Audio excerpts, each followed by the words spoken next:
I just want to take a moment to talk about Greg Kelly and his show today on WABC out of New York. In case you don't know, Greg Kelly is a very popular figure on the right. He has been in the media for a number of years. He has a TV show on Newsmax called Greg Kelly Reports, which he's been doing since 2020. And he also has an afternoon radio show on WABC Radio out of New York City. And back in 2023, he also was the author of a popular book called Justice for All, which you can find on Amazon if you're so inclined. But I wanted to talk a minute about his radio show on WABC today, and one short remark he made about Donald Trump. He spent the first hour talking about the fires in California for the most part, but made mention several times about how right Donald Trump was on this particular topic. And then what caught my ear was this statement of his.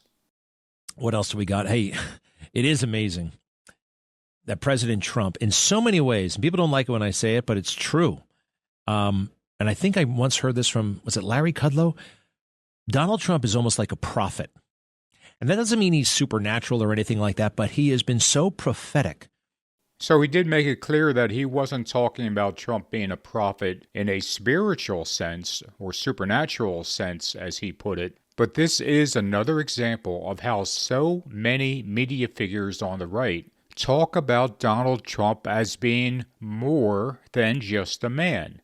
Even if they don't come out and say that he was chosen by God, they suggest, well, he's almost like a prophet. It's just amazing. He's right about everything. And of course, you have to ignore the thousands of other people who also criticize California for the way they handled their water situation, which was a big part of how they're now handling these fires. But because Donald Trump said something about this, he is the one who's being viewed as almost a prophet. Just another affirmation that Trump is right about everything. And I made a video a week or two back about Trump supposedly being right about everything, and I had Trump supporters leave comments that he really was right about everything. But what these media figures and politicians do not seem to realize is that Donald Trump already has an extreme ego, but if you tell him over and over again that he's right about everything, it just brings us closer to the day when Trump will want people to worship him.